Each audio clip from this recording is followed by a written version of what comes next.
told him to get his hand off it. Everyone needs to protest in the right way, with peace. We judge other groups by their worst examples, while judging ourselves by our best intentions. The pain we feel may not soon pass, but my faith tells me that they did not die in vain. It's unjustified, it's unjustifiable. The violence, the hatred just has to stop.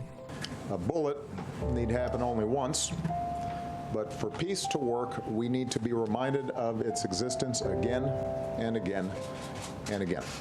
We don't call for no bloodshed. That's how this all started, with bloodshed. My fellow Americans, only we can prove that we will not be divided. Only we can prove that we have the grace and the character and the common humanity to end this kind of senseless violence.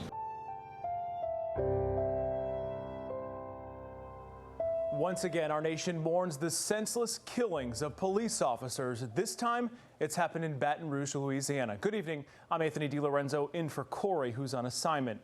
It has been a tense few weeks for the southern city after one of its residents was killed by officers. It was back on July 5th when Alton Sterling was fatally shot by two Baton Rouge officers. The next day, Philando Castile was shot and killed inside his car by an officer in Minnesota as he reached for his wallet. And on July 7th, 5 Dallas officers were shot and killed during a peace rally. Today, 3 officers gunned down and 3 others were injured in Baton Rouge. This evening, we're learning about the troubled man police say was behind the deadly ambush today. Pix 11's David Ariosto is live in the newsroom with those details. David?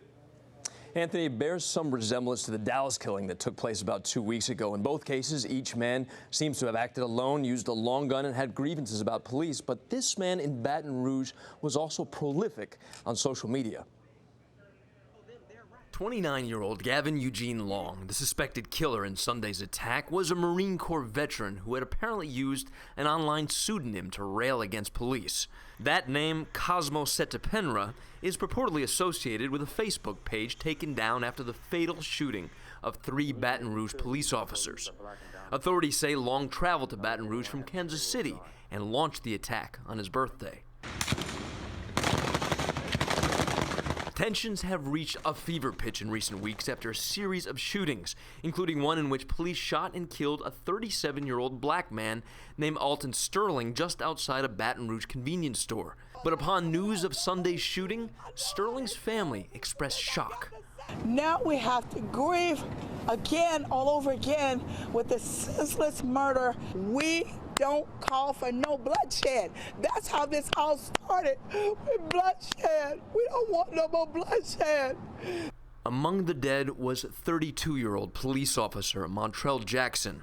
Jackson had recently been made a father. Officers Matthew Gerald and Brad Garaula were also killed. In the aftermath of Sunday's gun battle, police initially said they were looking for multiple shooters, but later revised their focus to a single gunman. We believe the person that shot and killed our officers, that he is the person that was shot and killed at the scene. In addition to the dead, 3 police officers were also wounded, and 1 remains in critical condition. Now, President Obama addressed the nation again today. Keep in mind, he was in Dallas just 5 days ago at the memorial service for those Dallas police officers that were killed there. Today, he urged for a coming together of the nation here. Now, urged for also real political action, not grandstanding. And that is perhaps a nod to the Republican convention that starts tomorrow. Anthony? All right, David, thank you. Meantime, New York City's police commissioner says the heartbreak in Baton Rouge shows that everyone's safety is paramount. To that end, he's making some changes to help protect New York's finest. Pix 11's McGee Hickey is in Times Square with that part of our story. McGee? Good evening to you, Anthony. It's almost like it's a war on cops. That's how one retired detective sergeant in the NYPD put it after today's shooting in Baton Rouge. And now the New York City Police Commissioner is changing the way the NYPD officers on the job do the job to make them feel safer. We're concerned with our officers' safety, and by making our officers safer, the public safer also. Imagine what it's like to work foot patrol in Times Square on the same day as the apparent ambush shooting in Baton Rouge that left 3 police officers dead. Their only crime being in law enforcement. And then you'll understand why the NYPD message was sent out citywide, telling the 36,000 police officers that there would be no solo foot patrols throughout the city. All meals and personal breaks will be taken together. We will continue doubling up our officers, particularly in locations where they were working solo patrol. Our auxiliary police who are unarmed volunteers, will keep them off the streets for the time being. Also, we've added the additional feature that our plainclothes officers, our anti-crime officers, for the time being will do their patrols in uniform. The Sergeants Benevolent Association also asked all its members to be super vigilant and take no police action without sufficient backup. It's so bad right now. Cops are really afraid in the sense that it can happen anywhere. I mean, if you look at what's going on, it's mind-boggling. It's I hate to use the word a war, but it seems to be a war on cops right now. Pix 11 crime consultant Wally Zines showed us the bulletproof vest he wore at the end of his 30-year career in the NYPD.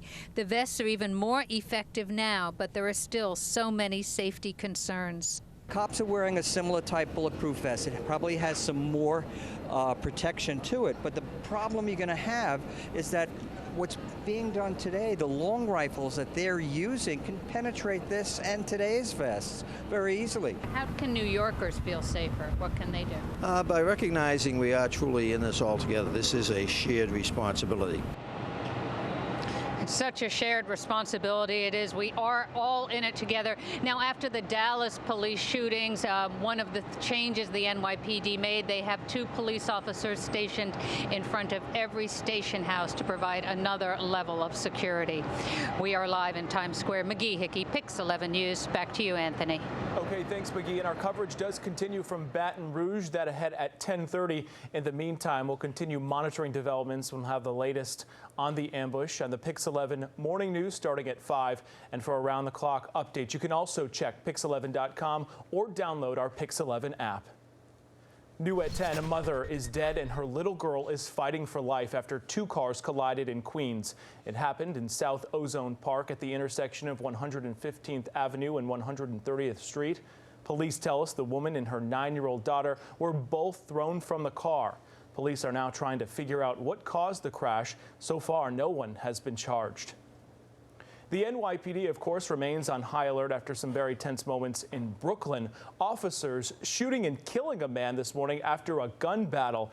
It was the 3rd NYPD-involved shooting within the past week in that borough. In 2 instances, the armed suspects were killed by officers. And new at 10, we're learning more about the latest suspect. He was 42-year-old Jermaine Johnson of Park Avenue in Brooklyn. Tonight, witnesses tell us Johnson was robbing residents, and officers had no choice but to take him down when he began firing. Pix 11's Miles Miller reports from Greenpoint. I'll kill you. Take me to your apartment. What started as a series of robberies. He pistol whipped the neighbor. He was on the floor already.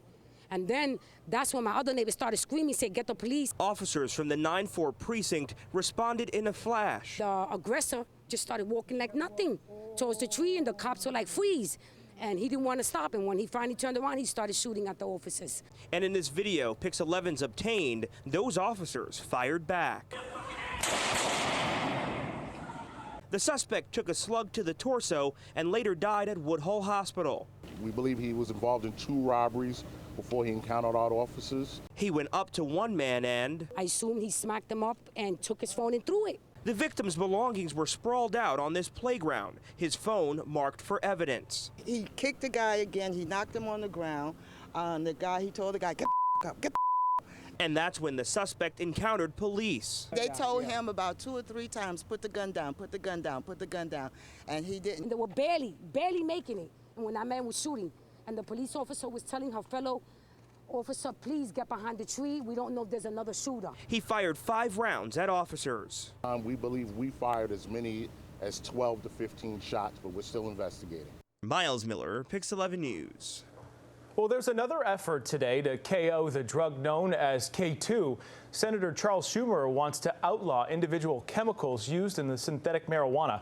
Schumer's call comes after the side effects of K2 landed more than 100 people in city emergency rooms this past week. He says it's time for Congress to step in. We need a federal hammer to nail new age synthetic drugs before this gets a lot worse. And for those offenders who sell, cook, and traffic in these drugs, we must send a clear message. The feds are on to you.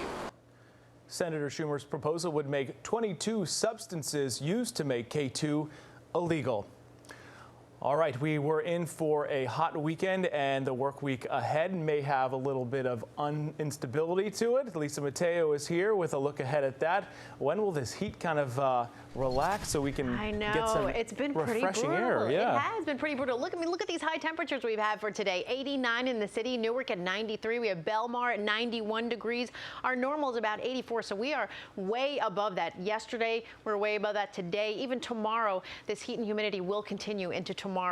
Let's take a look at how things are shaping up right now. Canarsie in the 80s, 85 degrees right now. We have Battery Park at 84, same Newark at 85. Teterboro right now at 84. Jamaica not too bad, 78 degrees. But like we said, this humidity will continue. The city right now at 83 degrees. Montauk not too bad as well, 76 degrees. And then look at Sussex, 69 degrees. They are feeling a little bit better, but still the humidity will continue throughout the night. Satellite radar picture not bad. We did have some light storms in certain areas for today, but things have cleared out. We're not done yet. We have another system making its way toward us for tomorrow. But here's your is for today. 80 degrees by 9 o'clock tomorrow morning. Then by 2 p.m., 92 degrees. So another hot and sticky day. But like we said, we can have some thunderstorms that come through, and the rain can linger into tomorrow nighttime as well. So we'll keep you updated on that. We'll have your full 7-day forecast coming up in just a bit, Anthony. Thanks, Lisa. There's still more to come on the Pix 11 News at 10. The calm after the storm. We are in Baton Rouge after 3 officers were shot and killed. A report straight ahead.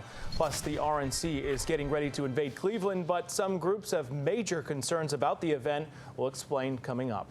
And attention, all shoppers, the new feature that could have you avoiding the checkout line with your cell phone. That story's coming up.